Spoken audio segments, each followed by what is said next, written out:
At the age of 24, Napoleon Bonaparte had been involved in his first major military engagement at Toulon. In the preceding years, he had, after being raised on the Mediterranean island of Corsica, been schooled in France as an artillery officer and proven himself to be an extremely capable, hard-working, and intelligent student. Now, after the French Revolution and the Terror had purged the French military of its aristocrats, there were now ample opportunities for officers with talent to rise up the ranks. But how far Napoleon would rise would not only astound both him and his family, but the entire world, as seldom in the annals of history has one born so low risen to such heights of greatness. In the late spring of 1794, a curious document arrived at the revolutionary government in Paris. It was written by an artillery officer from the Mediterranean island of Corsica, who had recently been promoted to become a brigadier general in the French army, on the back of his remarkable contribution to the capture of the port city of Toulon from a British and Royalist-led garrison.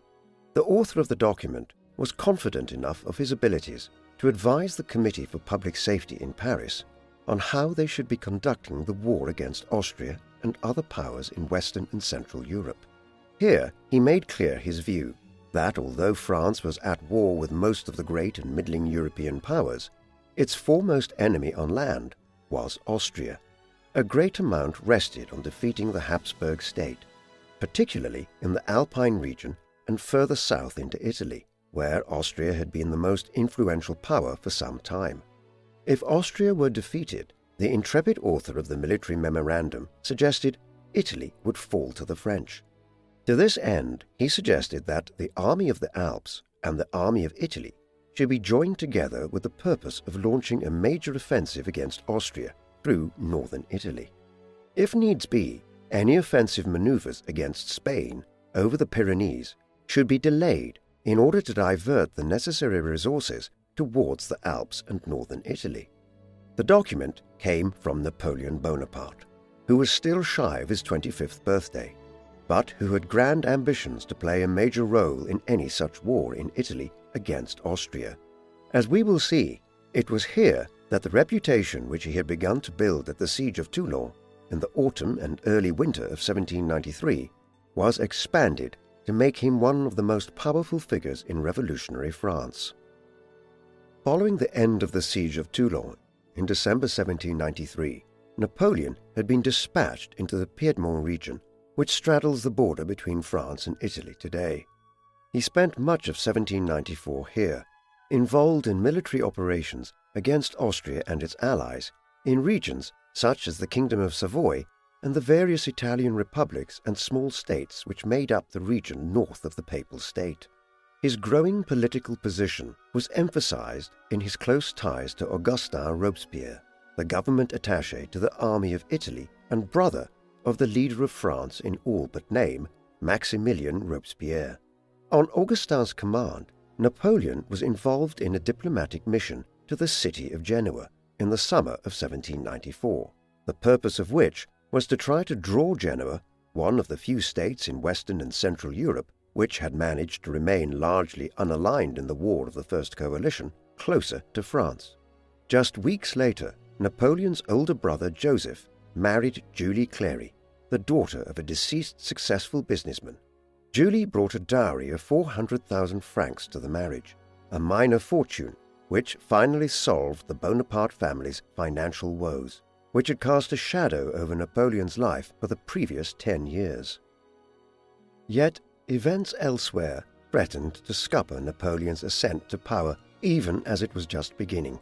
While Bonaparte was in Italy in 1794, the Reign of Terror, led by the Committee of Public Safety, of which the Jacobin Maximilien Robespierre was the most prominent figure, continued apace in Paris and across France.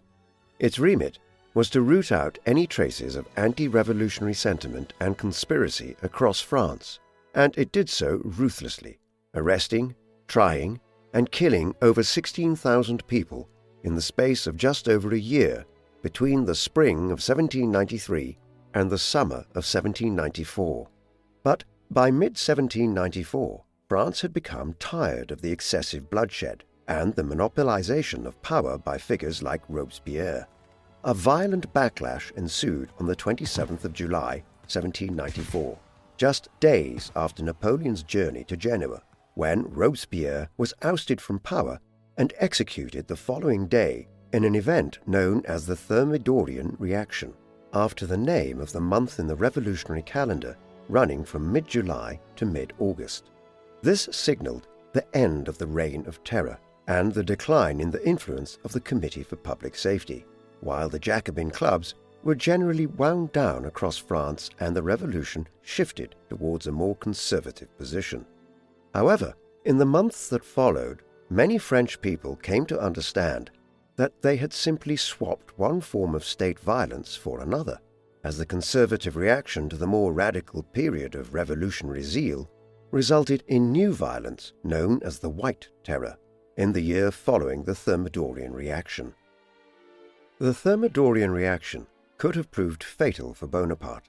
He had been a Jacobin for several years by that time. This in itself was hardly an overly nefarious crime, as the Jacobin clubs had proliferated around France in the early 1790s, and hundreds of thousands of Frenchmen were similarly aligned. But during the Reign of Terror, Napoleon had become associated with the Robespierres and others tied to the government led by the Committee for Public Safety. Owing to this, he came under suspicion during the Thermidorian Reaction, and on the 9th of August 1794, 2 weeks after the violent overthrow of Robespierre and his allies in Paris, Napoleon was arrested at his house in the city of Nice in southern France. He was then taken to the nearby town of Antibes and detained in a military fort. Over the next 10 days, he waited anxiously as the investigations were carried out into his actions over the preceding year. This was a tense time for Bonaparte.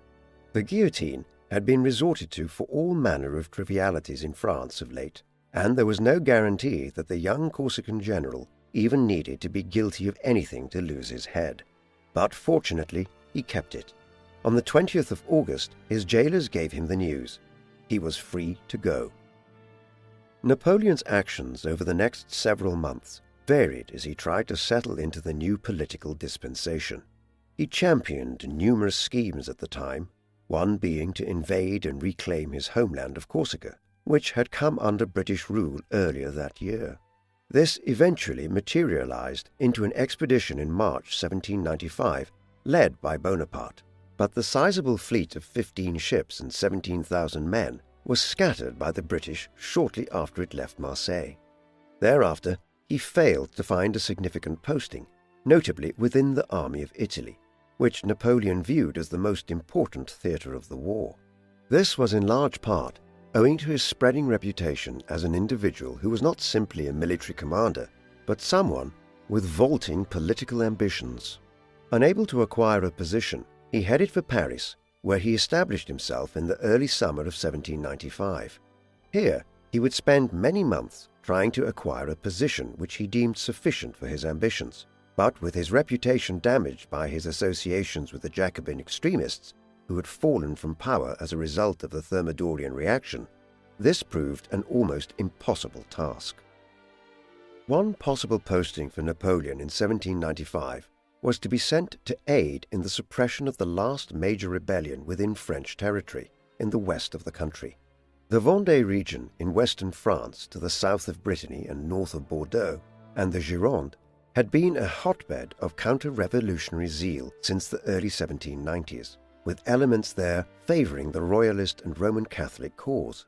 Much of the violence also stemmed from disaffection concerning the levée en masse, the new kind of military conscription introduced in France in the face of the invasion of the country by numerous powers in 1793. The revolt was compounded in the summer of 1795 by the Quiberon expedition, as British land and naval assistance arrived in the Vendée. It was in this context that Napoleon was offered a position as a commander of an infantry division that was to be sent to the Vendée. However, this was theoretically a demotion for him, as he would not act as an artillery general, but simply as an infantry commander.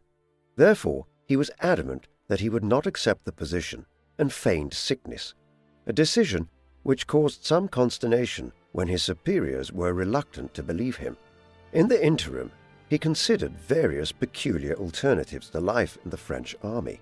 One proposal being that he would be sent to Istanbul to help modernize the Ottoman Sultan's artillery divisions, while he was also on record as saying, almost certainly with a fair degree of irony, that he was considering joining the British East India Company.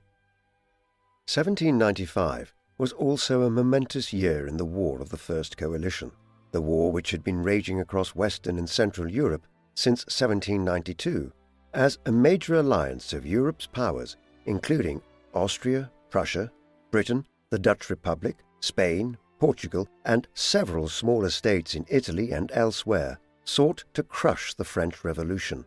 In the first years of the conflict, France stood almost entirely alone against this pan-European coalition, though it had survived the worst onslaughts on French territory itself in 1793 by mobilizing huge numbers of young Frenchmen for war through the Levée en masse, the first modern nation to introduce national conscription in this way.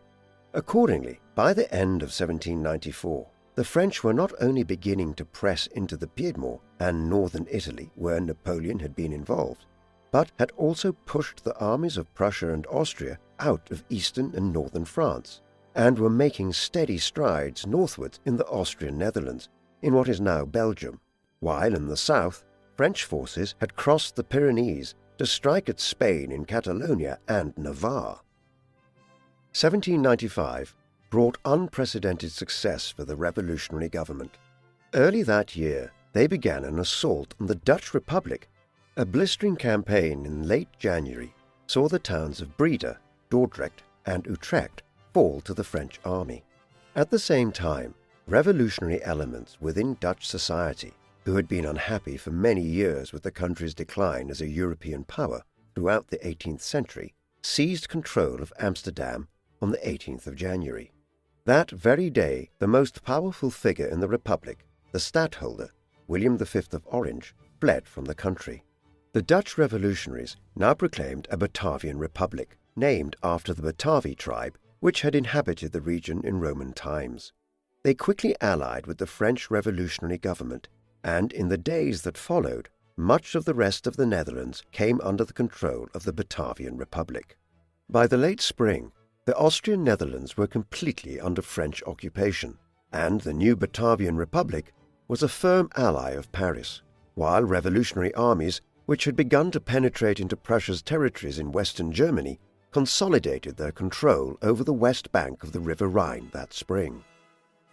Faced with this dramatic shift in the military situation, many of the members of the anti-French coalition began to reconsider their involvement in the war. The result was the Peace of Basel, the name given to the three separate peace treaties between France and Prussia, Spain and the Landgraviate of Hessen-Kassel, a significant state in western Germany.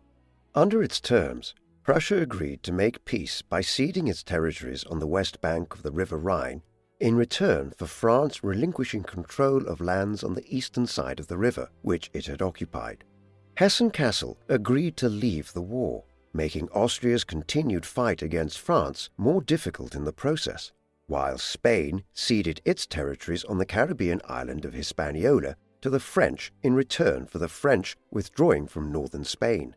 Moreover, just months after negotiating the treaty, Spain agreed to begin providing naval aid to the French.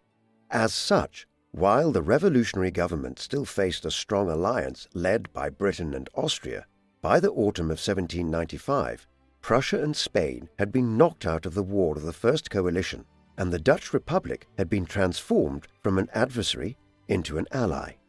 With this, there was no doubt that the French Revolution would now survive the threat posed by the other European powers, but it was also beginning to spread its beliefs to other parts of Europe. Despite its growing number of victories on the battlefield in the Low Countries and elsewhere, the revolutionary government in Paris and France still continued to experience periods of pronounced chaos and unrest in the capital. The White Terror and the conservative backlash against the Jacobins and the Reign of Terror had continued through late 1794 and into 1795. By the autumn of that year, tensions were building within the Parliament and the National Convention over the formation of a new constitution, with the Royalists and Conservatives within the Convention drifting towards the promulgation of a constitution which would allow for the eventual return to a constitutional monarchy. As well as this, the continuing revolt in the Vendée and fresh popular insurrections in towns like Dreux in northern France left many within the Convention feeling fearful for the future of the French Republic and the Revolution. A clash between the Royalist faction in Paris and the Convention and those who wished to preserve the gains made since 1789 was now brewing, and it began to come to a head early in the month known as Vendémiaire, the month in the revolutionary calendar running from late September through to late October. On 12 Vendémiaire, 1795, or the 4th of October as we would typically know it, the more radical element within the Convention, led by Paul Barras and other figures, ordered General Jacques de Bussy to begin preparing to confront armed royalist groups who were coalescing around Paris. However, de Bussy would prove ineffective, and this would lead to Napoleon's ascent within the revolutionary regime. Shortly after midnight on 13 Vendémiaire, or the 5th of October 1795, Napoleon arrived at the Tuileries Palace, where Barras asked him to take charge of the revolutionary forces. By that stage, as many as 25,000 royalists had amassed in Paris and the surrounding area, and were moving to surround the old royal palace. Against these, Napoleon was able to pull together about 5,000 troops who were faithful to the revolution within the city. He then told Barras that he intended to deal with the insurrection in his own manner, something which Barras consented to. His plan involved having dozens of cannon brought from Neuilly to the Tuileries and set up around the perimeter along with his Republican infantry.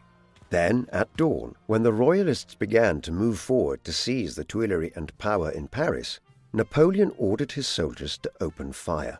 The notorious whiff of grape-shot remark, which Napoleon is alleged to have uttered as a euphemism for the cannon and musket shot which followed over the next hour, was most likely an invention of the Scottish historian Thomas Carlyle, writing some years later. In any event, the result was the same. By early morning, hundreds of Royalists were dead around the Tuileries Palace. The rest had been scattered and were being hunted throughout Paris. While the attempted seizure of power by the Royalists had been foiled, Napoleon was a hero, and his time in the political wilderness following the Thermidorian reaction was at an end. The events of 13 Vendémiaire were significant in other respects. In the early hours of the 5th of October, as darkness still cloaked the Tuileries, and Bonaparte was preparing its defences for the expected Royalist onslaught, he had been approached by a young French cavalry officer by the name of Joachim Murat, who had volunteered to take a detachment of men to Neuilly and retrieve the cannon from the Comte de Sablon there and bring them to the Tuileries. It was the beginning of a long and close association between the pair, one which, eventually, would see Murat marry Napoleon's younger sister Caroline and be crowned as King of Naples in 1808. He was also a Marshal of the Empire and Admiral of France in later years. Murat's story was arguably the most prominent example of how Napoleon intensely rewarded those who were loyal to him in the 1790s and 1800s, and who rose to power with him. Eventually, his marshals, those men who went to war with him from 1795 onwards, would rise to become kings, princes, dukes, counts, and lords of much of Europe. In the aftermath of the events of 13 Vendémiaire, the new constitution, which had been worked out and adopted in the summer and early autumn of 1795, known to history as the Constitution of the Year 3, was implemented. It had called for the disbanding of the National Convention, which duly occurred on the 3rd of November 1795. It was replaced by a bicameral parliament consisting of a lower house called the Council of 500 and an upper house called the Council of Ancients. The Council of 500 was the main legislative body and was elected by French males who were allowed to vote if they met certain wealth requirements. There was a rapid turnover of members of each house, with many being replaced every year. Yet power from November 1795 was primarily held by an executive body known as the Directory.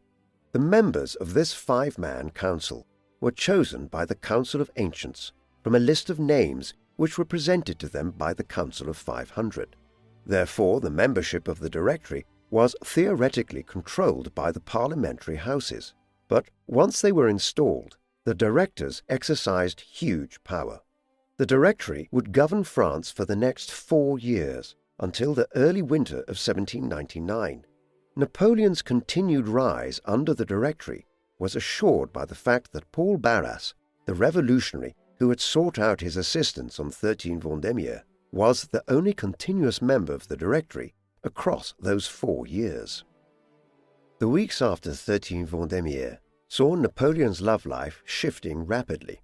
In the spring of 1794, he had begun a relationship with Eugénie Cléry, a sister of Julie Cléry, who his brother had married late that summer.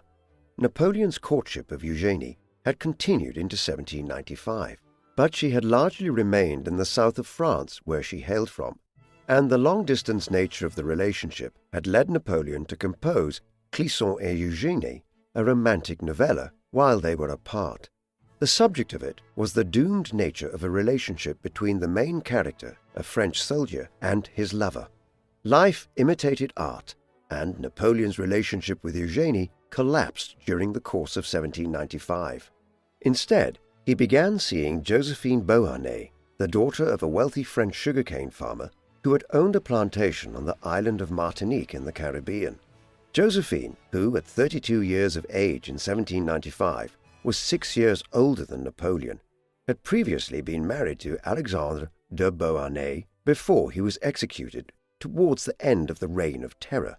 She subsequently began a relationship with Paul Barras before meeting Napoleon. By December 1795, he was writing to her of his passionate love for her, and just weeks later, in January 1796, he proposed to Josephine. The surviving letters between them in these early months point to Napoleon being completely besotted with his fiancée in the first months of knowing her. They were married on the 9th of March, much to the consternation of Napoleon's family, who were appalled that he had chosen to marry a woman 6 years his senior and who had 2 children from her first marriage. Napoleon, though, was unperturbed by this. Such was his infatuation with his new wife. However, in years to come, they would both engage in infidelities, and, as we will see, it was a complex marriage. There were 2 rings associated with Napoleon's engagement and marriage to Josephine. The first was a somewhat plain gold and enamel band, which he gave to his future bride on the occasion of their engagement. This was engraved with the initials N.B. for Napoleon Bonaparte, with a further inscription reading, "Sincere Love," in French. This would go on to have an unusual history, with it later given to Empress Eugénie, the wife of Napoleon III, who would one day rule France during the middle of the 19th century. It is a clear statement of Napoleon's love for Josephine in the early days of their relationship, despite how complicated the marriage would become over time. A second wedding ring was a more elaborate affair, consisting of a sapphire and diamond on a gold band, one which must have cost Napoleon a significant amount of money to acquire in revolutionary Paris. The ring was subsequently passed by Josephine to her daughter Hortense, and from there passed through several members of the Bonaparte family in the 19th century. When auctioned in 2013, it sold for nearly $1 million. Josephine had married a man with many somewhat peculiar character traits. By the mid-1790s, Napoleon was increasingly known for being a superstitious individual. For one, he became convinced that his marriage to Josephine itself was lucky, perhaps on account of the fact that she had weathered the political crisis of the early 1790s rather well, despite her connections to many members of the old regime. He also came to believe over time that he was guided by a lucky star. In moments when things had gone his way on the battlefield or in the politics of the time, he was known to point out a star in the sky, which he had determined years earlier was his lucky star. This held true across his adult life, and even on St. Helena, after he had lost everything in the late 1810s, he was known to refer to it. Conversely, he was deeply suspicious of cats and would not have them around any house that he lived in or his palaces in later years, a result of a vestigial medieval association in Europe between cats and witchcraft. Finally, he was uncomfortable with doors being opened widely and often requested people to simply move them ajar sufficiently for them to enter when coming into the room he was in. In other ways, he had maintained the practices and personality traits which he had held in his youth in the French military academies and on Corsica. He remained a workaholic, for instance, throughout the 1790s and 1800s, often sleeping only for 3 or 4 hours a night. This was also reflected in his dietary habits, and Napoleon would typically request plain food like chicken and onions, which he would then eat quickly in the space of 10 or 15 minutes before returning to his labors.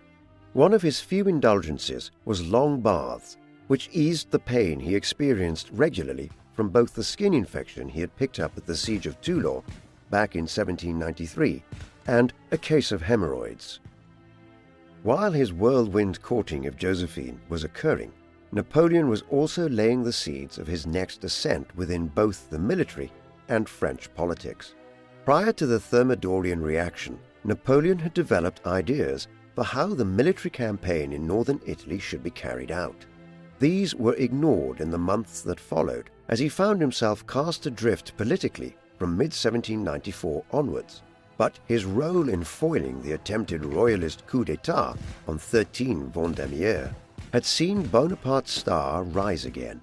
In this situation, he was able to successfully petition to be given command of the army of Italy, which was floundering at the time, as French resources were primarily being directed towards the conflict in the Rhineland region of Germany. Thus, on the 11th of March 1796, 2 days after his marriage to Josephine, Napoleon left Paris to take up command of the army of Italy. He would face an uphill task, as while the army numbered over 100,000 troops on paper, it was severely depleted with only 40,000 or so troops combat-ready. While in northern Italy and the wider Alpine region, the French faced not only the Austrians, but also the Kingdom of Savoy-Piedmont and the Duchy of Parma and Piacenza, with additional support coming from the Papal State and the Kingdom of Naples further to the south. Although his military career included numerous important engagements and successes by this time, notably at Toulon in 1793 and in Paris on 13 Vendémiaire, his command over the army of Italy from the spring of 1796 onwards was actually Napoleon's first time acting as the overall commander of a major army. He had a difficult task before him. The army of Italy was significantly outnumbered in the spring of 1796. Between them, the Piedmontese and the Austrians, the two foremost enemies Napoleon would face here, had some 60,000 men, compared to just 40,000 French soldiers, while the Austrians also had additional allies in the shape of numerous smaller Italian states, like the Republic of Venice, the Grand Duchy of Tuscany, and the Papal State further to the south. As well as this, the army of Italy was badly supplied, with many soldiers lacking basic equipment and uniforms, while some of the divisional commanders were incompetents, who had been promoted either through nepotism or the sheer need for commanders of any kind during the frantic first years of the war. The only advantage which Napoleon had was that some of these obstacles were also issues within the Austrian army. Furthermore, the Habsburgs had a fatal sense of loyalty towards older military commanders, and the Austrian military was led in the main by generals who were in their 50s, 60s, or even 70s, some having started their careers during the 7 Years' War, which had been fought between 1756 and 1763. The decades in between had seen considerable innovations in military technology, with artillery and field ordnance evolving and the rifle replacing the musket as the standard issue firearm. Consequently, these veteran commanders' methods were generally outdated. Napoleon introduced a vital series of reforms in Italy, which were the key to much of his success in the campaigns of 1796 and early 1797. Within days of his arrival on the front, he solicited a loan of 3 million francs from some Jewish financiers in the city of Genoa, and then used this money to invest in the supplies and equipment of the army of Italy. He reorganized the divisions with the goal of eliminating social distinctions between the men, and he also removed a number of incompetent commanders from their positions quite quickly, replacing them with some of his own favored lieutenants. Others he simply won over to his cause, and instilled in them the idea that they were going to win great victories for France in the months ahead. As Napoleon himself noted, a general's most important talent is to know the mind of the soldier and gain his confidence. And in both respects, the French soldier is more difficult to lead than any other. He is not a machine that must be made to move. He is a reasonable being who needs leadership. And leadership is certainly what Bonaparte provided. Commentators on his activities in the weeks after he took up command of the army of Italy noted his seemingly unlimited energies and ceaseless work ethic, sending over 800 letters and dispatches as head of the army before the end of 1796. Much of this focused on the minutiae of army command, such as having thousands of new pairs of shoes delivered to the front for his soldiers, and plentiful supplies of bread. Armies march on their feet and their stomachs, and men whose feet aren't sore and whose stomachs aren't rumbling fight better when they need to do so. Napoleon's micromanaging of such issues at a time when the concept of army logistics was still thoroughly underdeveloped in Europe was part of his genius. As well as these managerial, administrative, and logistical measures, Napoleon made some further innovations. He promoted a range of individuals to key positions who proved to be immensely successful in their new remits. One of these was Alexandre Berthier, an engineer who Napoleon made his chief of staff and who would serve in that position for nearly 2 decades.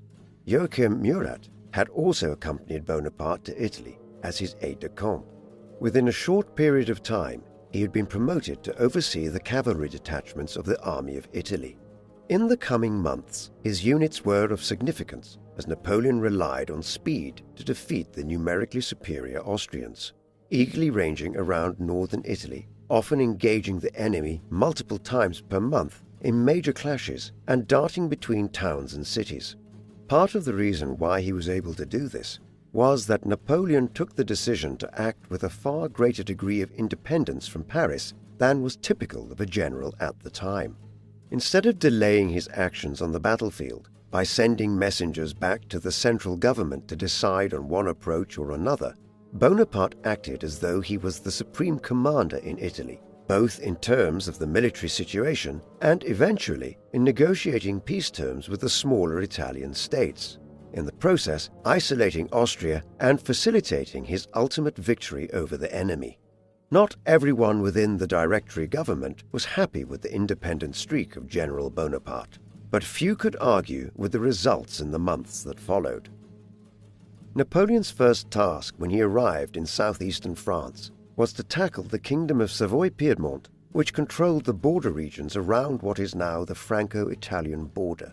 Savoy also held the island of Sardinia and was a naval as well as a terrestrial power in the region. The Piedmontese were aided by the Austrians here, but Napoleon managed to win 2 considerable victories in quick succession in mid-April, at the Battle of Montenotte on the 12th of April and the Battle of Mondovi on the 21st of April. Between these 2 engagements, the Austrians and Savoyards lost thousands of men, either dead, wounded, or taken as prisoners. Realizing he faced a much more considerable enemy in Bonaparte, King Victor Amadeus III of Savoy quickly agreed to an armistice at the town of Cherasco in late April, and peace talks were speedily furthered. On the 15th of May 1796, the Treaty of Paris was signed, whereby Victor Amadeus ceded the Duchy of Savoy and the County of Nice, his more westerly territories in what is now the southeastern corner of France, to the French. He retained his territories in northwestern Italy around the city of Turin and the island of Sardinia, but granted the French free military access through his lands, meaning that Napoleon could continue his advance into the plain of Lombardy in the early summer of 1796. With the Kingdom of Piedmont now eliminated from the war, Napoleon marched further eastwards with his army towards Milan. On the 10th of May, he scored a significant victory over the Austrians at the Battle of Lodi, allowing his forces to overrun the Duchy of Milan, which had been in Austrian territory since the early 18th century. Much of the war in northern Italy then began to focus on the siege of the city of Mantua, to the east of Milan and south of Venice. A French force first entered the city on the 4th of July. Meanwhile, Napoleon moved about the wide region with a mobile army of some 20,000 men, for a time heading south into the Grand Duchy of Tuscany. He won several important battles during these weeks, notably the Battle of Lonato on the 3rd and 4th of August, followed by the Battle of Castiglione a day later. In these, Bonaparte faced the Austrian general Count Dagobert Sigmund von Wurmser, a successful Austrian general with experience stretching all the way back to the 1750s and the 7 Years' War. He proved no match for Napoleon's modern tactics, and despite their forces being relatively equal, the French came away victorious from both engagements. Neither blow proved decisive, but each battle saw several thousand Austrian troops killed or wounded, and over the summer and early autumn of 1796, this attritional warfare slowly ground the Austrians down to the point where Napoleon was able to secure ever more territory across northern Italy.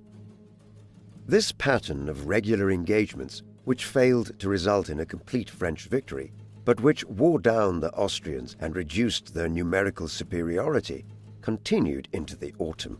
Further clashes at Rovereto and Bassano in the hinterland around Mantua on the 4th and 8th of September resulted in thousands of Austrian casualties, with much smaller French losses.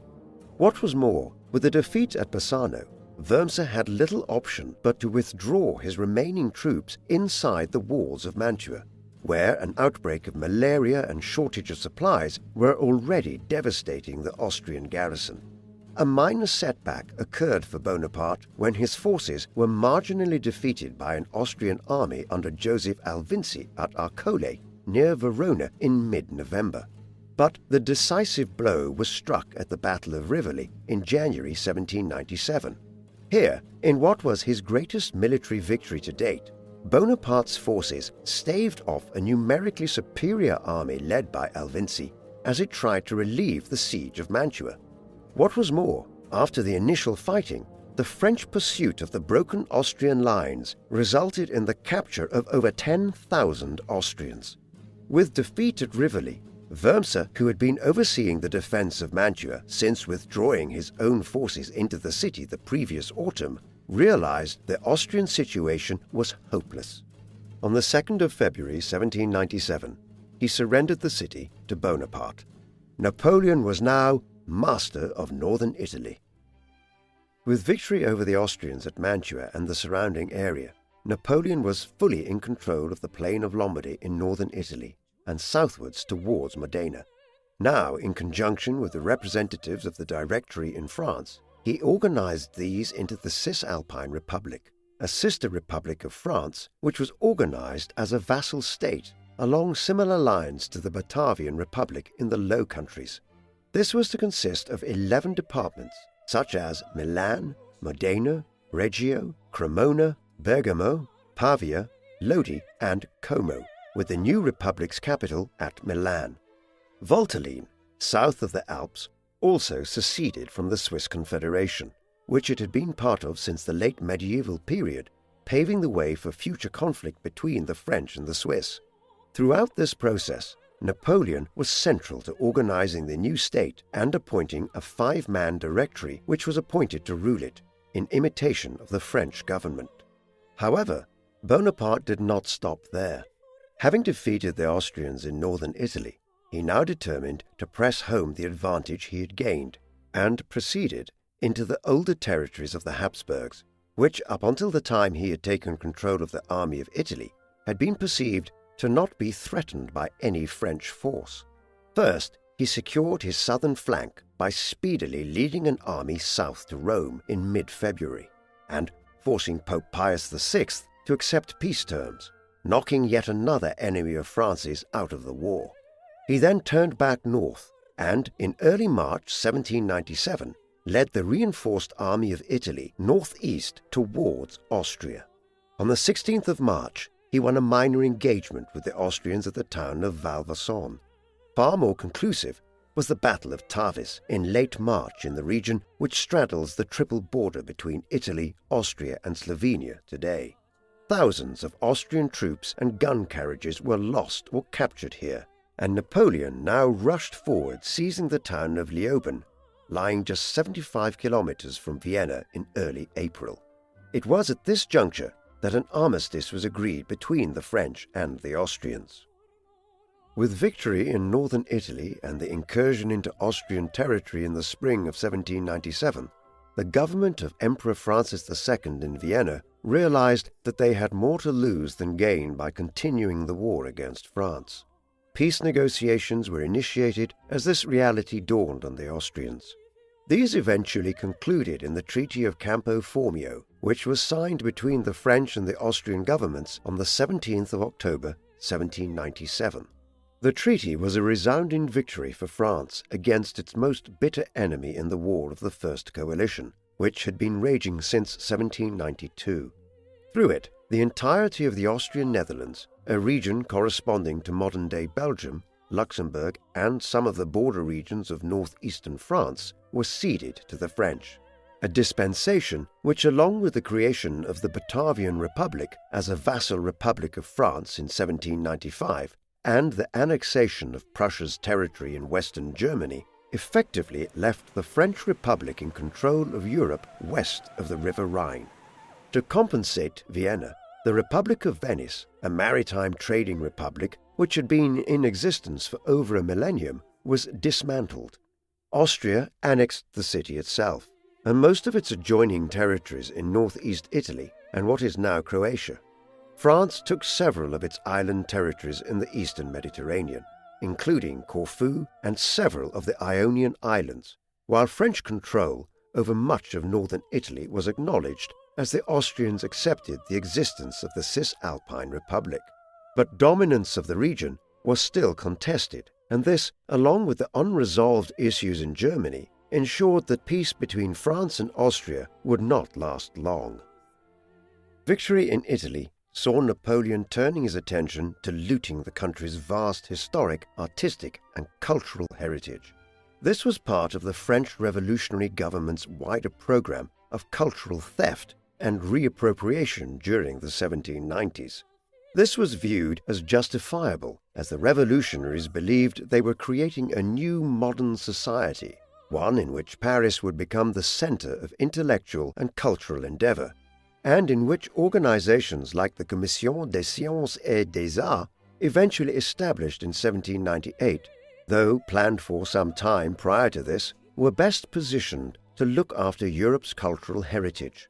The process was first systematically undertaken following the conquest of the Low Countries and the Rhineland between 1794 and 1796, when countless works of art by figures such as Peter Paul Rubens and Rembrandt were auctioned off, and entire libraries and archives loaded up on carriages and transported back to Paris. We would call this theft today, but the revolutionaries viewed it differently, and their actions established a template for such behavior, which was followed by archaeologists, Orientalists, classicists, and scholars of Asiatic and African cultures throughout the entirety of the 19th century. Napoleon's earliest contribution to this process came in the looting of Italy. A commission was established here which followed in the wake of the Army of Italy to identify the cultural heritage of individual cities and towns. As a person of Italian heritage, Napoleon was particularly interested in their work. Some of what was plundered was agreed to with the defeated powers and defined in clauses of the Treaty of Campo Formio and other peace treaties. However, the commissioners did not stop there. Hundreds of paintings, thousands of other artworks and objects of historical and cultural significance, such as Roman coins and tens of thousands of books and documents, were looted and sent to France. Many were given to the government in Paris and would eventually be organized into collections within the city's museums and libraries. but others were sold to private collectors or simply appropriated by senior government figures who were in a position to claim such spoils of war. Many of these are well known. For instance, from Milan the commissioners took some of Raphael's preparatory work for his famous painting of Plato and Aristotle, the School of Athens, as was the Codex Atlanticus, a series of drawings by Leonardo da Vinci bound into a book. This was also pilfered from the Milanese collections. Paintings by the Northern Renaissance painter Jan Bruegel were looted from Milan too, while works by Parmigianino and Mantegna, amongst others, were stolen from collections in Parma, Modena, and other northern Italian and Tuscan cities. Numerous paintings by Titian and Michelangelo were also pilfered. Napoleon was not opposed to benefiting himself from this program of cultural theft. In early 1797, he made his own personal residence in northern Italy in the ducal palace of Modena. There, his recently wed wife Josephine, who had arrived to visit him in Italy, took an interest in the extensive collection of cameos and precious stones which had been collected for hundreds of years by the Este family, one of the most significant patrons of the Italian Renaissance. She took about 200 of these items into her personal possession, and it was not simply that figures in France and Italy were intent on robbing the peninsula of its cultural heritage. Often they were damaging it irreparably. In Venice, the Bucintoro, the ornate state barge, which was used to celebrate the annual marriage of the sea between the Republican government and the Adriatic, was taken apart, with some of the sculptures sent to France and the rest of the boat burned. The famous wedding at Cana, a painting of the biblical scene produced by Veronese in the early 1560s, was sawn in half in order to send it back to Paris, where it eventually ended up in the Louvre. Many parts of the Arsenal of Venice, decorated with ornate gold statues and silver and bronze items, were melted down. In Rome, the commissioners had considered breaking into pieces the column erected by the Emperor Trajan in the early 2nd century to commemorate Rome's conquest of Dacia in modern-day Romania, in order to transport it to Paris. Luckily, they decided it would cost too much, and it still stands intact in central Rome today. Thus, Napoleon's conquest of Italy resulted in extensive looting of its cultural heritage and irreparable destruction to much of it also. After the Treaty of Campo Formio had been finalized, Napoleon determined to head back to Paris. He had become an increasingly politicized figure while in charge of the army of Italy, founding 2 newspapers while on campaign to manipulate public opinion surrounding his actions, while he had also sent aid to Barras, Charles Talleyrand, and other members of the Directory government in the autumn who had secured additional control over the government through the coup of 18 Fructidor. He left for Paris himself in early December and arrived in the capital on the 5th of December. Back in the city, the extent of his political rise was apparent to anyone with eyes and ears. On the streets of Paris, random people and soldiers called out to him that he should make himself ruler of France. Such was the popularity of the conqueror of Italy, who had defeated so many of France's enemies after 5 years of unpopular rationing and conscription. Yet Napoleon was wary. He was not powerful enough yet to seize control of the government, and many within the administration were suspicious that he might try to establish a dictatorship. The Directory received him cordially, but coldly, troubled by his ambitions, while also criticizing the manner in which he had acted in Italy without consulting Paris on very many important matters. Such standoffs aside, there was no doubt that Napoleon was now the foremost military leader of France. Napoleon's victory in Italy, the defeat of Austria, the power which had first led Europe to war against revolutionary France, and the signing of the Treaty of Campo Formio had effectively brought the War of the First Coalition, which had been raging for half a decade, to an end. With separate peace agreements having been negotiated with the Dutch Republic, Prussia and Spain in 1795, and the bulk of the Italian states defeated during the course of 1796 and 1797, only Britain remained as a major antagonist of France. For a time, the war consequently declined in intensity, and it is this gap between the autumn of 1797 and late 1798 that historians typically see as a period of general peace, marking the time between the War of the First Coalition and the War of the Second Coalition.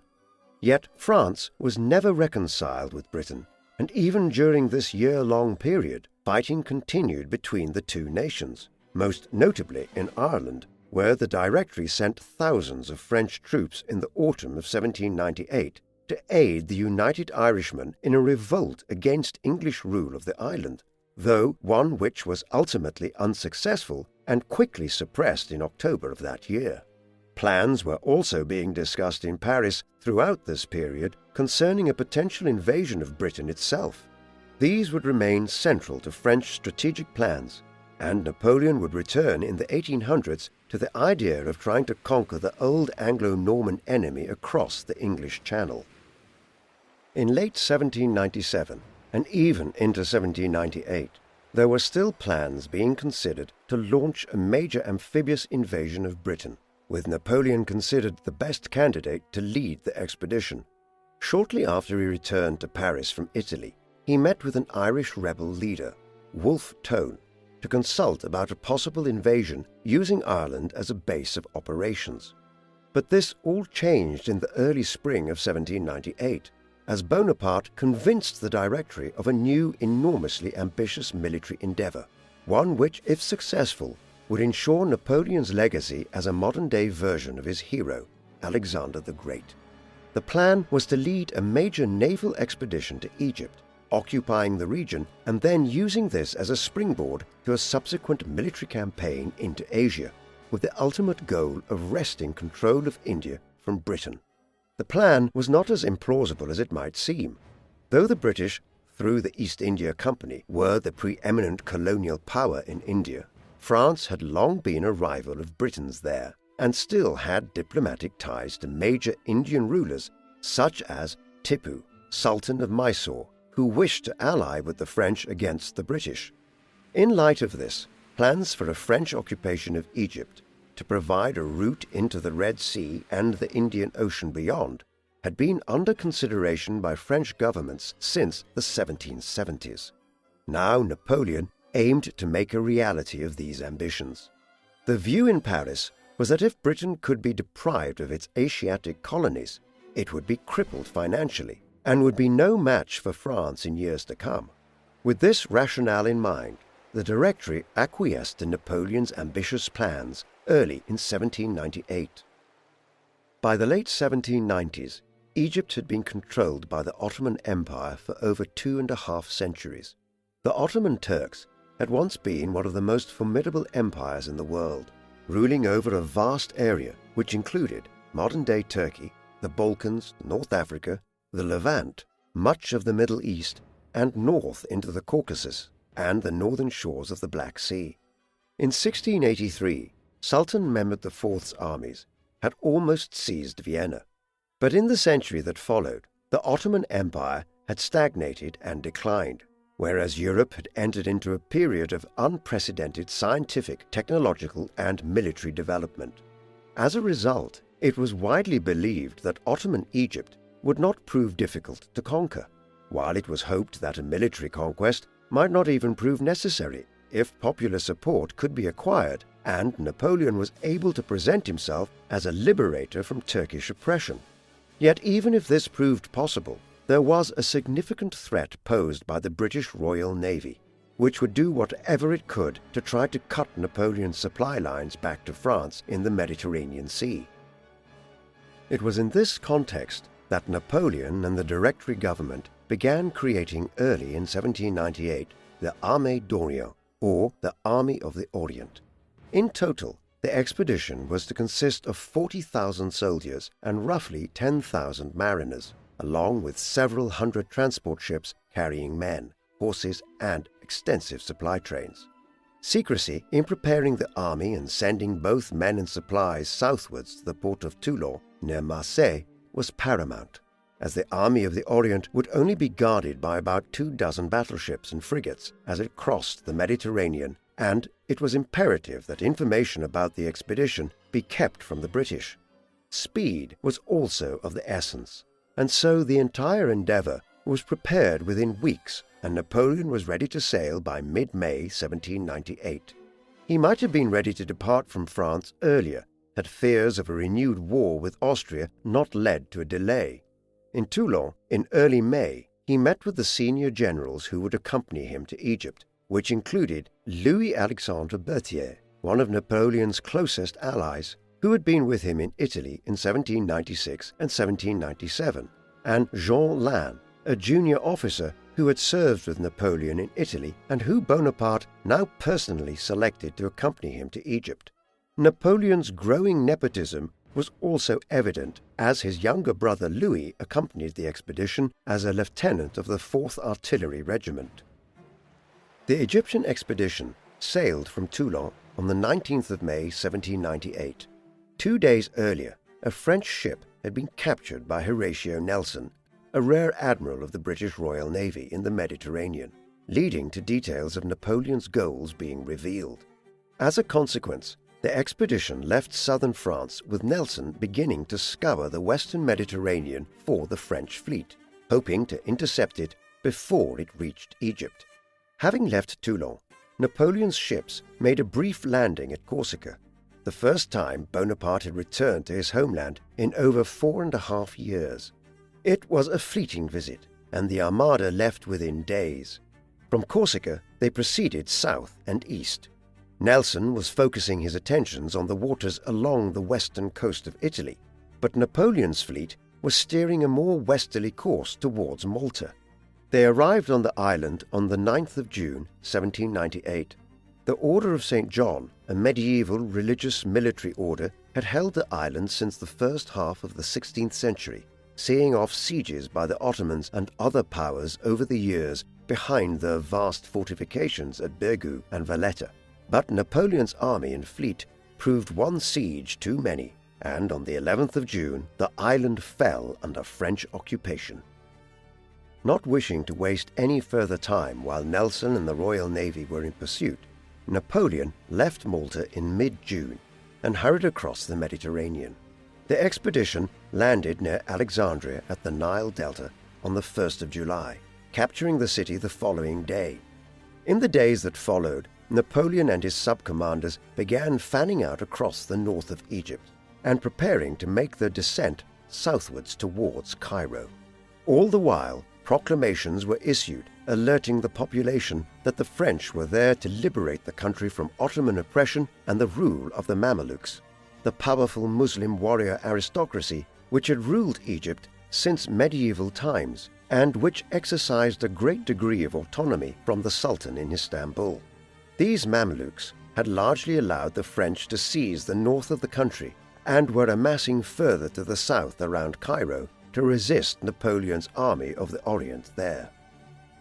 On the 12th of July, Napoleon began his move towards Cairo. On the 21st of July, they met the Mamluk army led by the two co-rulers of Egypt, Murad Bey and Ibrahim Bey, on the Giza Plateau outside Cairo. The exact location of the battle was a site called Mbabe, but with the fighting taking place adjacent to the only surviving wonder of the ancient world, it is more typically referred to as the Battle of the Pyramids. Over half of the 40,000-strong army of the Orient were arrayed here against a Mameluke force of somewhere around 6,000 Mameluke cavalry and over 15,000 infantry. In his pre-battle orders, Napoleon exhorted his troops to save Egypt from barbarism and English domination, claiming, quote, "From the top of those pyramids, 40 centuries are contemplating you." Then the French advanced in 5 divisions in rectangles, with the cavalry at the center and the artillery on the wings. The latter proved highly decisive when the two armies clashed, as the Mamluks, while they had been a formidable army in medieval times, were archaic in their methods by the late 18th century. Their Mamluk forays against the French lines were repeatedly repelled by French rifle fire, while their cannon pummeled the Mamluk infantry lines. Within a few hours, the Mamluk army had been decimated, with thousands killed or wounded next to a few hundred casualties on the French side. With victory in the Battle of the Pyramids, Napoleon victoriously entered Cairo and assumed control over Egypt. While the Battle of the Pyramids seemed to indicate swift success for the Egyptian expedition, it was followed soon after by disastrous news from the north. As Napoleon and his officers and technicians were settling into ruling the country from Cairo, Nelson had finally struck with his Mediterranean fleet against the French Armada in the Nile Delta. The Battle of the Nile, or Battle of Aboukir Bay, took place over 3 days, from the 1st to the 3rd of August, 1798. On the 1st of August, Nelson's fleet arrived. His 14 ships of the line did not outnumber the French, but the Royal Navy was the greatest naval force on earth at the time, and the French were caught off guard. Consequently, within a few hours, several of the French ships were sunk, including the French flagship, the Orient, and 9 were captured. The fighting continued intermittently across the Nile Delta for the next 2 days as the British tried to hunt down the remaining French ships. Only 2 French ships of the line and 2 frigates escaped from Nelson. With this, the French expeditionary fleet was effectively destroyed. Napoleon and the Army of the Orient were now trapped in Egypt, with their supply lines and lines of communication back to France cut off. Following this debacle, Napoleon established himself in Cairo. With his lines of communication with France cut, he was freed from having to take directives from Paris and the Directory. As ruler of Egypt, he commanded his troops to respect the Muslim culture they were embedded in, and there was even a suggestion that Bonaparte contemplated converting to Islam, though this would certainly have been a political move designed to engender the support of the Egyptian population had it materialized. Egypt benefited during this period from the extension of many of the scientific advances Europe had experienced over the 17th and 18th centuries, while many of the liberal values of the French Revolution were introduced into the country. During this time, his troops were sent further up the Nile to conquer the rest of the country. The tax system was also reformed, and newspapers began to circulate around Cairo for the first time, many of them designed to extol the virtues of French rule and, of course, Monsieur Bonaparte as the ruler of Egypt. But not all went smoothly. In late October, the French faced a serious uprising in Cairo, though it was suppressed with the use of French guns. Overall, this period of Napoleon's career was significant, as it provided a period in which he effectively governed a country. As such, it was an apprenticeship of sorts for his subsequent rule of France and then of his European empire. There are other elements to Napoleon's time in Egypt and Cairo in particular which attest to his eclectic personality and modern nature. Though raised as a Roman Catholic, he had largely abandoned organized religion himself by the time he entered his 20s. Nevertheless, he displayed a highly conciliatory approach to his Muslim subjects in Egypt and was known to have a high regard for the Prophet Muhammad, doubtlessly because of the vast Arab conquests which Muhammad initiated and which placed him on something of a par in Bonaparte's eyes with his other great heroes, Alexander the Great and Julius Caesar. He took measures beyond this to ingratiate himself to his Egyptian hosts. For instance, he made appearances at 3 of the most significant religious and cultural festivals in Egypt, the festivals of the Nile, of the Prophet, and of the Republic, held in short order in August and September each year. At the Nile Festival, a pagan event which had its origins in pharaonic Egypt, canals containing the floodwater of the Nile were opened to initiate the inundation of the river's banks with rich alluvial deposits ideal for farming. At this festival, Napoleon made efforts to present himself as a benefactor of the Egyptian people. Equally, at the festivities of the other 2 festivals, he invited a wide range of Egyptian leaders to a banquet and had food and other items dispersed to the common people of Cairo. All of it was a great public relations program, but it also points towards the magnanimous nature of Bonaparte when ruling a non-European and non-Christian people. There was little such open-mindedness amongst the colonial administrators of British India or the Dutch Cape Colony amongst others at the time. The Egyptian expedition was not solely a military endeavor. At the behest of Napoleon and other senior political figures in Paris, The Commission des Sciences et des Arts was established in March 1798 as a scientific and academic branch of the expedition. It originally comprised of 167 members, of which approximately 150 were to accompany Napoleon and the Army of the Orient to Egypt. Amongst these were dozens of engineers and mathematicians, with many geographers, historians, Orientalists, artists, linguists, writers, and publishers as well. The 18th century had witnessed the first great emergence of Oriental studies, and now the expedition was viewed as an opportunity to study one of the oldest civilizations in history. The scientific and cultural aspects of the expedition would eventually become the greatest success of the endeavor. They massively expanded access to the printing press in Cairo, while the first preliminary engineering studies for the construction of a canal between the Mediterranean Sea and the Red Sea were also carried out. But the greatest achievement was in the discovery of the Rosetta Stone, a large stone tablet found near the town of Rosetta in the Nile Delta in July 1799. This 2nd century BC extensive stone inscription contained the text of a royal decree in both ancient Egyptian and ancient Greek, and provided the basis for Jean-François Champollion to decipher Egyptian hieroglyphics in the years that followed, forming the basis of the discipline of Egyptology, the study of ancient Egyptian history and culture. As the winter of 1798 turned into the spring of 1799, the Ottomans began amassing their forces in the Levant, in preparation for an offensive against the French in Egypt. Napoleon decided to preempt this attack and instead launch an offensive of his own northeastwards into what is now Palestine, Israel, and Syria. His forces left Egypt in early February, occupying Gaza later that month. But this was the high watermark of Napoleon's military campaign in the Near East. In early March, he laid siege to the city of Jaffa. Here he met with much sterner resistance than had been expected. The same was true of attacks at Cana and Acre in April. What was worse, the Turks and the British were now closely coordinating their efforts to resist the French advance northwards towards Lebanon and Syria. Nevertheless, what really brought a dismal end to Napoleon's campaign into the Levant in the spring of 1799 was an outbreak of the plague amongst his troops. This was catastrophic for Napoleon's ambitions, as without clear lines of contact back to France, his position could not be reinforced, and his forces were significantly depleted.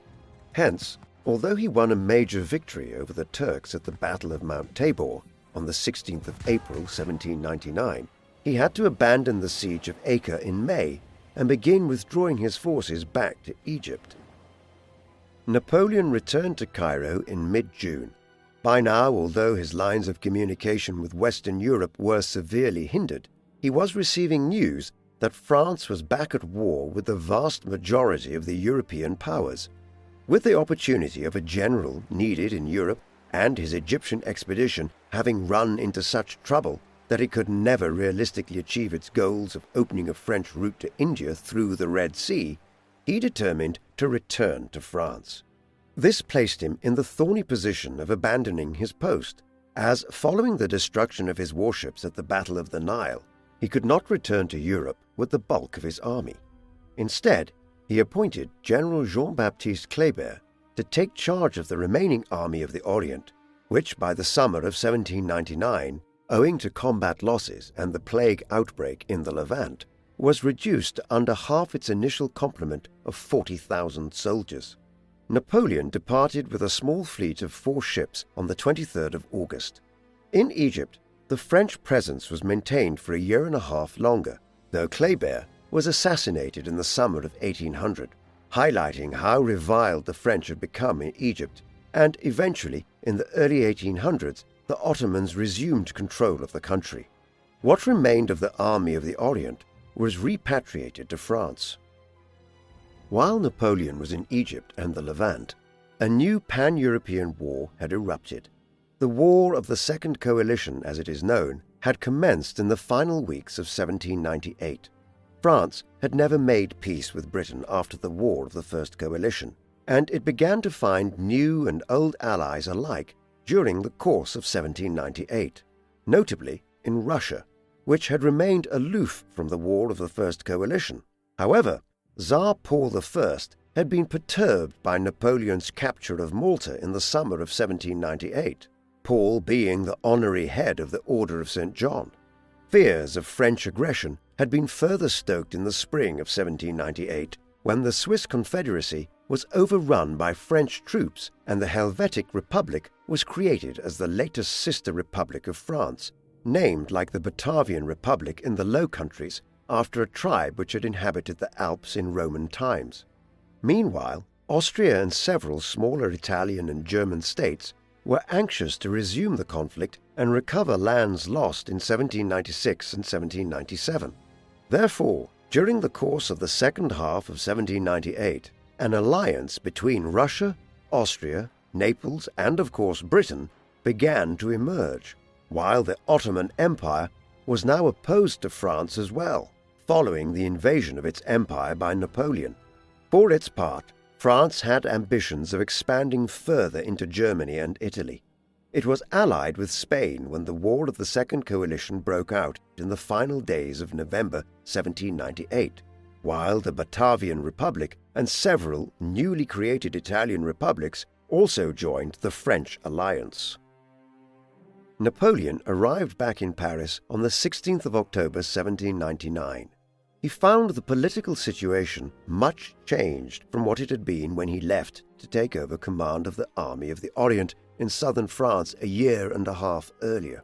Despite demanding enormous financial indemnities from the European states that it had defeated between 1795 and 1797, the Republican government was teetering on the brink of financial ruin, as the cost of renewed warfare mounted from late 1798. Heavy taxation and the resumption of the levy en masse conscription made the Directory government extremely unpopular, and there were fears of a new invasion of France itself by the various powers allied against the country. Into this environment, Napoleon returned to a hero's welcome. His absence in Egypt and the Levant had benefited him greatly, allowing Bonaparte to disassociate himself from the unpopular Directory. Instead, despite the general failure of the Egypt expedition, Napoleon was viewed as the conquering general of 1796 and 1797 in Italy, now returning to once again save the Republic in a time of renewed war. It was this popularity and public impression which would allow him to begin seizing absolute power in France from late 1799 onwards. Yet he would have to contend with a new force in doing so. On the 18th of June 1799, known as 30 Prairial in the revolutionary calendar, as Napoleon was in Cairo plotting his return to France, a coup had occurred in Paris. This followed elections during the spring, which had seen hundreds of new members enter the Council of Ancients and the Council of 500, who had more radical leanings than the general membership in previous years. These have been characterized as effectively being neo-Jacobins and politicians whose sympathies lay with the more radical revolution, which had been in progress between 1792 and 1794. On the 17th of June 1799, they objected to the election of Jean-Baptiste Treilhard, an anti-Jacobin figure, as a member of the Directory, and had him replaced with a pro-Jacobin figure, Louis Gohier. The following day, on 30 Prairial, the more radical Jacobin element effectively seized power within government, while Emmanuel Joseph Sées, a prominent revolutionary figure since the halcyon days of 1789, and a major intellectual who is viewed as a pioneer of the social sciences, was effectively promoted to become the most prominent figure within the government. In the historiography, the events of 30 Prairial are identified as a coup, though a bloodless one. They paved the way for Napoleon's subsequent seizure of power upon his arrival back in France, as they had reduced the influence of the moderate Directory before Bonaparte ever returned from Egypt. Napoleon began plotting to seize absolute power in France as soon as he reached Paris in mid-October. He was facilitated in doing so by a number of factors. Firstly, Emmanuel Sées was already plotting an additional coup to solidify his faction's control over the government. Secondly, Napoleon had numerous allies with senior positions in the government who would facilitate his claiming power. Foremost here was his younger brother Lucien, who was president of the Council of 500, the lower house of the French legislature, a position Lucien was conveniently appointed to on the 23rd of October, a week after Napoleon returned to Paris. In the final days of October and into November 1799, Bonaparte then began conspiring with Sées, on the surface claiming that he wished to further Sés's ambitions, but in reality planning to utilize Sées and his followers to help him secure power himself. Napoleon moved on the morning of 18 Brumaire in the revolutionary calendar, what we would know as the 9th of November 1799. That morning, Lucien Bonaparte brought claims to the Council of 500 that a new Jacobin coup was imminent. This invented insurrectionary threat was then used as the pretext for placing Napoleon in charge of the city's military forces. With these forces, Napoleon began securing government buildings across central Paris.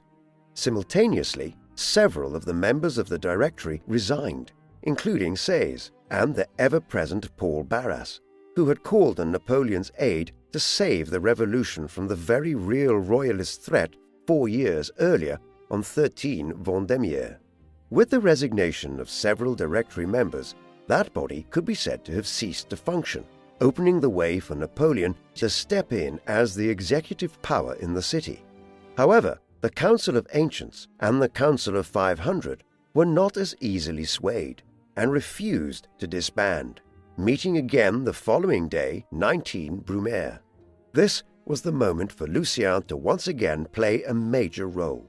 As the Council of 500 were giving serious consideration to a motion to outlaw Napoleon and declare him a traitor to the Republic, Lucien left the chamber and engaged the soldiers outside, declaring that enemies of the revolution were attempting to terrorize the members of the lower house and arrest his brother. Lucien then drew his sword on Napoleon and said he would plunge it into his own brother if he was a traitor. This was the moment at which matters changed as the soldiers agitated to enter the chamber in which the Council of 500 was meeting. Led by Joachim Murat, Napoleon's faithful ally ever since the morning of 13 Vendémiaire, when he had volunteered to bring cannon from Noyer to the Tuileries Palace, they entered the chamber and dispersed the council. With this, the Parliament was effectively disbanded, and with the collapse of the Directory the previous day, the government was no more.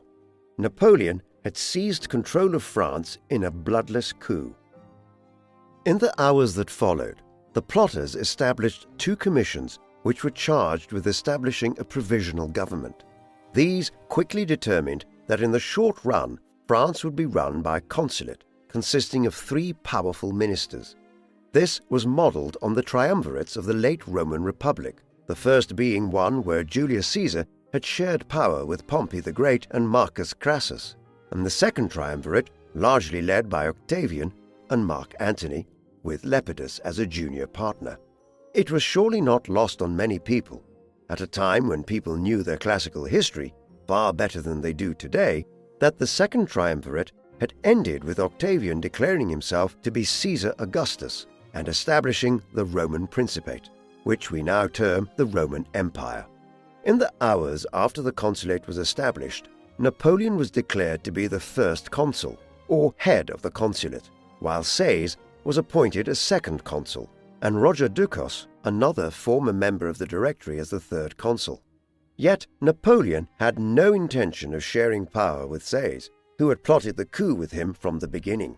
Just over a month later, in mid-December 1799, Sées and Ducos were removed from the consulate and replaced by Napoleon with Jean-Jacques Régis de Cambaceres, a political moderate who had negotiated many of France's peace treaties between 1795 and 1797 during the final years of the War of the First Coalition, and Charles-François Lebrun, a political conservative who was known for trying to foster collaboration amongst individuals of opposing political views throughout the 1790s.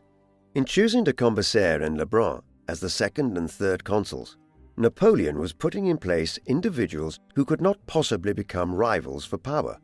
Thus, although there was the appearance of a continuation of the Republic following the coup of 18 Brumaire, in effect, Napoleon, like one of his heroes, Julius Caesar, following his victory over Pompey back in the mid-1st century BC, was ruler of France in all but name from November 1799 onwards.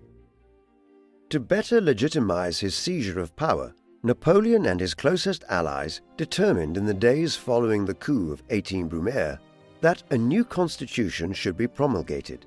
This would be the third constitution decided on for France in just over 6 years.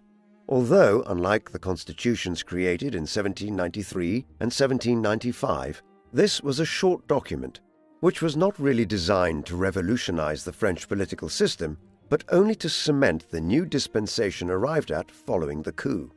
Thus, it contained none of the revolutionary concepts around the rights of French citizens, which had been central to the two previous documents. Many of the terms were borrowed from Roman language, and so the senior political offices were to be consuls and tribunes. The legislative bodies were reduced in size from the Council of 500 and Council of Ancients established in 1795. For instance, the legislative body was reduced to 300. In order to lend a veneer of further respectability to his seizure of power, Bonaparte held a plebiscite on the ratification of the Constitution in early February 1800, the results of which, in a forerunner of the 20th century dictator's playbook, were heavily falsified to make it appear that 99.94% of those who had voted had done so in favor of the Constitution of the year 8. Yet, these dubious electoral strategies aside, there is no doubt that Napoleon was a popular leader of France as he settled into his position as first consul.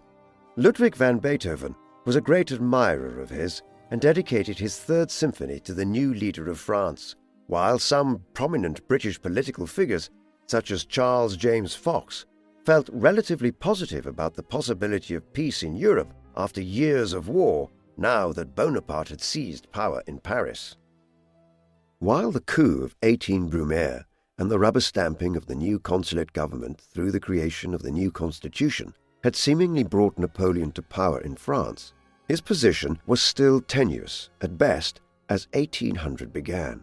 Many individuals had risen to positions of great power in France over the past decade, only to fall from grace in short order. This included Robespierre and powerful members of the Directory like Paul Barras. Ultimately, if a figure could not successfully prosecute the wars against France's enemies at any one time, he became unpopular and quickly lost his grip on power. Napoleon was more than aware of this and knew that he could only cement his grip on the nation if he speedily brought the war of the Second Coalition to a successful conclusion. With that in mind, in the spring of 1800, having assembled a significant force, he headed southeast towards Italy, the scene of his greatest victories in 1796 and early 1797. Here, the Austrians were preparing to invade France, having gathered upwards of 100,000 men in the plain of Lombardy under their general Michael von Melas. Napoleon determined on a new strategy, taking control of the French reserve army stationed in Burgundy in the east of France and heading over the Alps and through the new Helvetic Republic with them, much as one of his great heroes, the Carthaginian general Hannibal, had done to strike at Rome at the start of the Second Punic War in 218 BC. Napoleon would later make great propaganda use of this action, with the acclaimed painter of the Revolution, Jacques-Louis David, painting Bonaparte crossing the St. Bernard Pass into Italy atop a stallion, whereas in reality Napoleon crossed over the Alps astride a pack mule, and a small group of Austrian and Piedmontese soldiers made such a spirited defense of the mountain passes over the Alps that Napoleon's planned surprise descent into Italy was completely foiled. Napoleon's Italian campaign of 1800 has become synonymous with one particular engagement, which occurred not long after he descended into northern Italy in the early summer. The Battle of Marengo took place on the 14th of June 1800 in the Piedmont, approximately 70 kilometers to the north of Genoa. Napoleon's forces of nearly 28,000 men were only marginally outnumbered by the 30,000 soldiers led by the Austrian commander Michael von Melas. But the Austrians did have a major advantage in terms of the size of their artillery train, with Napoleon only having 15 large cannon at his disposal, while von Melas had upwards of 100. To add to his woes, Napoleon was caught off guard when von Melas engaged in a surprise attack on the French forces spread out in the region at 9 a.m. on the morning of the 14th. Owing to this, the Austrians were in a very advantageous position by the early afternoon, and General Claude Victor Perrin, who was in charge of the French divisions on the left flanks, had to fall back in the face of Austrian gunfire. At this juncture, the result of the battle seemed so clear that General von Melas left Marengo to inform Emperor Francis II of Austria, who was at the nearby city of Alessandria, that he had defeated the French. Von Melas's overconfidence was a factor in his defeat. The other factor was Napoleon's bold intervention in the battle. Seeing Victor's men retreating, he and General Louis Desaix gathered the remaining cannon together and galvanized their forces for a counterattack. Charging directly against the Austrian center lines, they unleashed significant damage on the enemy, though not without great danger. Desaix himself was shot through the heart and killed, but the charge which he had led turned the tide at Marengo. In the hour that followed, the Austrian lines broke under the French assault and began to flee, many being killed as they slowly gathered around the Bormida Bridge, the only crossing point to their rear. By the evening, Napoleon was in charge of the field of Marengo. His forces had suffered considerable casualties, with over 6,000 men either killed, captured, or wounded, but the Austrians had fared much worse, particularly in the later stages of the battle after Desaix and Bonaparte's counterattack. Upwards of 6,000 had been wounded or killed, while the French captured 8,000 men in the chaotic retreat by the Habsburg forces. Marengo was Napoleon's greatest victory to date, though one which owed a huge amount to Desaix's brave counterattack in the early afternoon. With his latest victory over, and the Austrians assured by the Battle of Marengo, as well as a separate success at the Battle of Hohenlinden in Bavaria in southern Germany by General Jean-Victor Marie Moreau, peace negotiations between France and Austria commenced in the final days of 1800, as Emperor Francis II informed King George III of Britain that he was no longer able to keep his country at war with the French. Several weeks of talks culminated in the signing of the Treaty of Lunéville on the 9th of February, 1801. Despite the Austrian defeat in the War of the Second Coalition, this new treaty only reiterated many of the terms agreed through the Treaty of Campo Formio back in 1797. For instance, French control of the Austrian Netherlands and territories to the west of the River Rhine were reiterated, as was Austrian control over Venice and Istria and Dalmatia in what is now Croatia. However, Lunéville forced Austria to demolish many of its forts in Germany, weakening its presence there in the event of a future war, while Vienna also had to formally acknowledge French control over the Ligurian and Helvetian republics, while also tolerating the extension of French power further to the south in Italy into the Grand Duchy of Tuscany, while many of the ecclesiastical states within the Holy Roman Empire, which the Austrian Habsburgs had been emperors of for centuries, were secularized in line with the French revolutionaries' antipathy to organized religion. With the signing of the Treaty of Lunéville, the War of the Second Coalition, which had started while Napoleon was absent from Europe in Egypt, was coming to a gradual conclusion. In October, Napoleon managed to negotiate peace terms with Russia, whereby both nations generally returned to their diplomatic position prior to the war, though a secret clause included a promise of alliance in future between Napoleon and the new Russian Emperor Alexander I. This was facilitated by the assassination of Tsar Paul in St. Petersburg earlier that year. Matters with Britain remained more antagonistic. In April 1801, a Royal Navy fleet entered Copenhagen in order to force the Danes into a promise that they would not ally with the French and provide them with the use of the considerable Danish navy. That summer, the Spanish, with French support, invaded Portugal, one of Britain's few remaining allies. All of this indicated a further extension of the geographical sphere in which the war was playing out, as France no longer had to concentrate on Italy and Germany. But with Russia's exit from the conflict in the autumn, the government of Prime Minister Henry Addington in London finally agreed to enter peace negotiations after nearly a decade of continuous war with France. Napoleon assigned his brother Joseph the task of negotiating with the British chief diplomat in the ensuing talks, Marquis Charles Cornwallis. These were concluded in late March 1802, when the Treaty of Amiens was signed. Under the terms of this, the British government finally recognized the legal validity of the French government following the overthrow of the monarchy nearly a decade earlier. The main terms between France and Britain involved simply the establishment of peace and the repatriation of the many prisoners of war which the two nations had taken over the past 10 years of conflict. The more important terms concerned their allies. For instance, Napoleon was anxious that the Batavian Republic, France's first major sister republic in the Netherlands, would have the Cape Colony at the southern point of the African continent returned to it, as it had been taken over by the British in 1795, when the Dutch switched sides in the War of the First Coalition. In return, the British were confirmed in the possession of Sri Lanka, known as Ceylon at the time, which had also been a Dutch colony since the 1640s, but which had been occupied by the British. The French agreed to withdraw from Malta, and in return, the British pulled out of Egypt, where they had established a presence following Bonaparte's unsuccessful expedition. In Italy, Napoleon had to agree to setting the southern limit of French control in Tuscany. As well as this, the independence of both the Papal State and the Kingdom of Naples, the latter of which had been one of Britain's most stalwart allies since 1793, were acknowledged by the consular government in Paris. Finally, France's ally Spain agreed to relinquish the Caribbean island of Trinidad to the British, but in return, the Balearic island of Minorca was restored to the Spanish after nearly a century of British rule there, since the War of the Spanish Succession at the start of the 18th century. From all of this, we might say that the Treaty of Amiens established that neither Britain nor France had lost the near decade-long conflict they had engaged in since the beginning of the War of the First Coalition.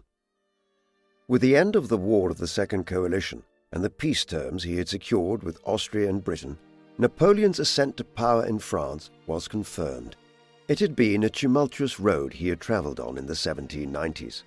A hero after Toulon in 1793, he had fallen from grace within months, as his associations with the extreme element within the Jacobins, and the Robespierres in particular, had seen him arrested in the summer of 1794.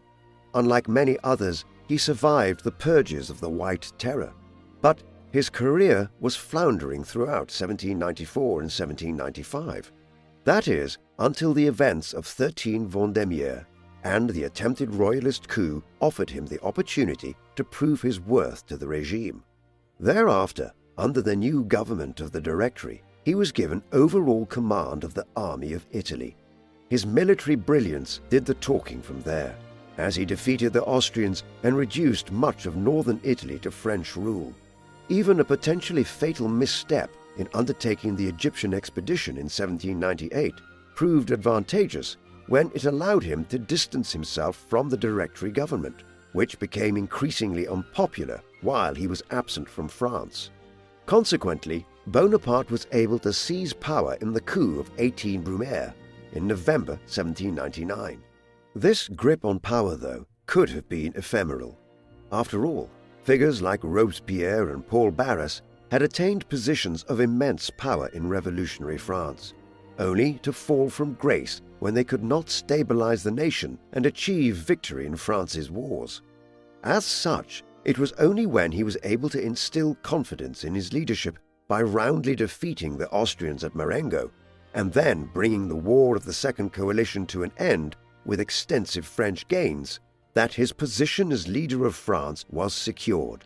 It was around this time that Napoleon is believed to have said to one acquaintance that a throne is only a bench covered with velvet. But in the months that followed the end of the War of the Second Coalition, Napoleon would be tempted into crowning himself as master of France and then of Europe. What do you think of Napoleon's rise in the 1790s? Was his expedition to Egypt an act of complete folly, or was there a plausible strategic reason for it? Please let us know in the comment section. And in the meantime, thank you very much for watching.